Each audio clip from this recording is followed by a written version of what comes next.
For this tutorial, I'll be making the green puffle hat. So I just have some regular green yarn that I thought would match with this. This fuzzier type of yarn is what I use for the top, and it's called Beautiful, and it's by Sensations. And I have a J crochet hook. And just for the basic beanie, I'm following instructions from another YouTuber. Her channel is called Crochet Geek, and she has some great tutorials, and this one is for the large beanie. So I just have a slip knot here, and I'm going to chain up 4. So 1, 2, 3, 4. I need to create a circle, so I'm going to go into this first stitch here, and I'm going to do a slip stitch and then chain up 1,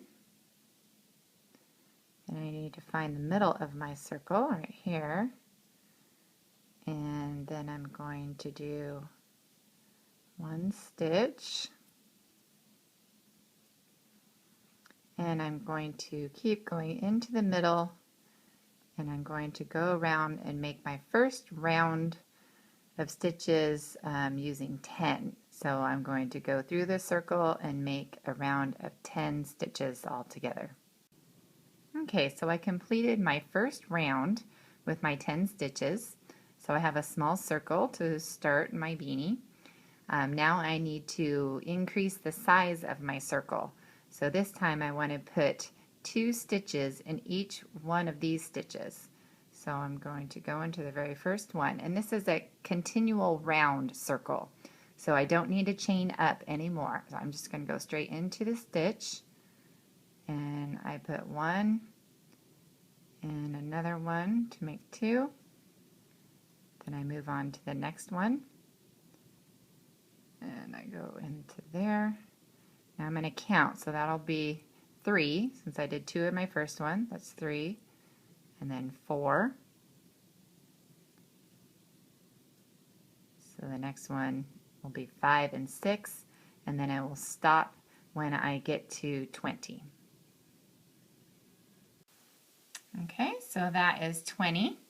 So on my next round, I'm going to stick with a single stitch to make another total of 20.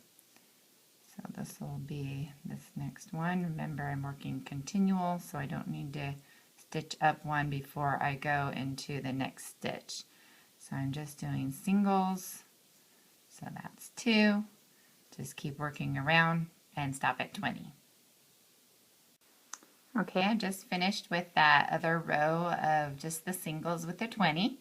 I'm going to increase again, so 2 in each one for a total of 40. And then after that row, I will do a single row, 1 in each stitch for another row of 40. And this time I want to increase every other stitch. So I'm going to start out this first one doing 2. So 1, 2, and then my next one I'm going to do a single. So that'll be 3. Okay, so then 4, 5, 6, and so on. And this time when you go around, it'll make a total of 60 stitches. And good news, after that, you can stop counting and you just move on to singles the whole rest of the time. Unless you feel like it's still too small, you can always add some stitches. This is what my hat looks like after 9 rows. It's kind of wavy, and the sides are beginning to form. And from now on, I go by the length of the sides. I'm going to estimate that my blue hat was about 24 rows. The black hat I made for an 11-year-old, I believe it was maybe almost 30. So I would suggest trying on the hat, if you can, on the child or person that you are making it for. Okay, I'm now finished with my beanie. It's about 25 rows. I want to show you on the top how to close in this hole. It's kind of large, so I'm going to thread this tail through. I want to go through these stitches on this very first row, and you kind of pull it tight. Gotta be sure not to lose that off my needle. It's kind of short. So if you keep going around and pull it tight, closes that up. Then from here, I just want to find a place to kind of tie it off.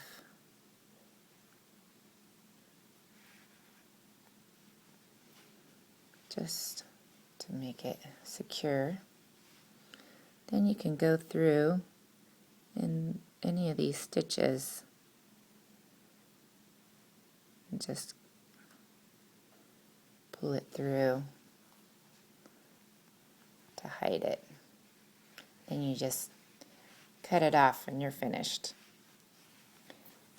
Then I want to show you here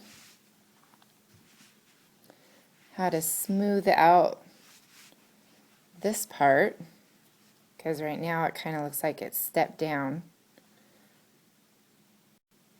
So what you do to even it out is you skip one stitch right here, go into the very next one, pull it through in a slip stitch, and then just pull it all the way through, pull it in a knot. That makes it even there.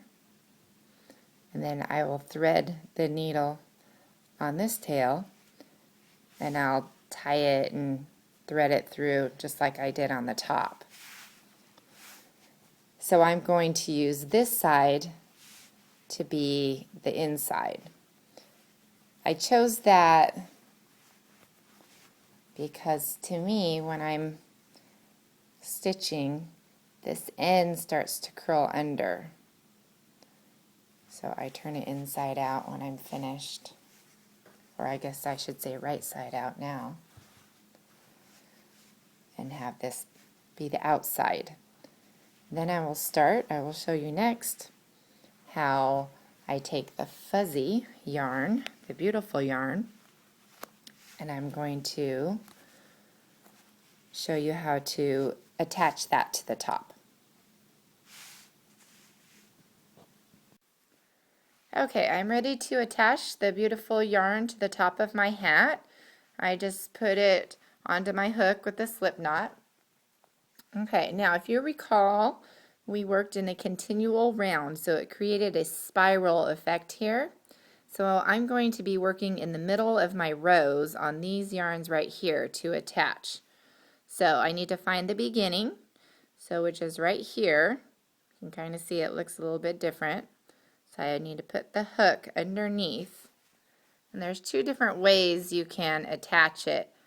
But either way, you need to pull this underneath. So it looks like it's going to slip off, so I'm just going to hold it there. Okay, so you can either do a regular chain right there, or a single stitch, or you can do a slip stitch. So either way works. And now you need to chain up. I'm going to chain up 6. So 1, 2, 3, 4, 5, and 6. Okay, so now I'll create my loop by going to the next one and attaching it the same way. So pull under and through. Okay, so I'm going to chain up again, but I'm going to stop right there and show you my loop. So there's my loop. You can choose to do different size loops. So it's a personal preference. I think I'll stick with 6 for now, and then I may put some larger ones in there later on. What I do with this tail is I just feed it through the middle. Just pull it through the middle and then I'll tie it off inside. I've just completed 2 rows on the top using loops of 6, a chain of 6, and I've decided now to increase to loops of 8. You'll probably need at least a total of 6 rows, but it's up to your discretion. You just need to make sure you have enough room for the eyes. The last step is to create the eyes. You can draw them out freehand like I did here and cut them out, or you can follow the guidelines that I've created. I took a glass to trace my circles here. The glass is 3 inches across and the 2 circles together are 5 inches. So I did the 1 circle there, I overlapped it, and I did another circle. And then I took an eraser and I erased these lines here. I'll show you down on this side. So I erased the middle lines, and then this part I did do freehand again, but I tried to measure out the distances. Right here on each side is about 1/4 inch. Up here and also down here on the bottom is about 1/8 of an inch. And then I've measured from this point up is 1 inch, and then I've created a box. So it's 1 inch across and 3/4 of an inch down. And then I use that as a guide to do the pupils in the middle. Then I hold it up to my hat to double check the size. Then I'll use my pattern on a piece of white felt. And with a black Sharpie, I'll trace around and I'll fill in the whole center of the pupils, leaving the white circles for the eyes. And then this will stay on there. I use that as a guideline when I'm stitching with my black yarn. I usually start about right here on this spot here, and I just have a piece of any black yarn is fine. And then I want to go about halfway, real close to the edge.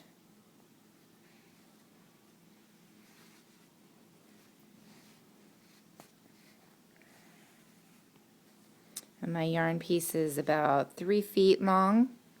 You don't want it too long, otherwise it gets tangled. You don't want it too short because then it'll run out.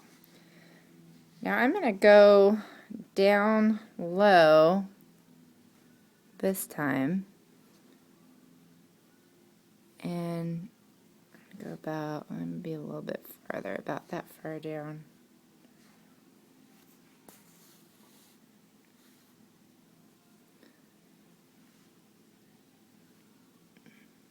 Then I'm going to go right back up to where my last stitch was.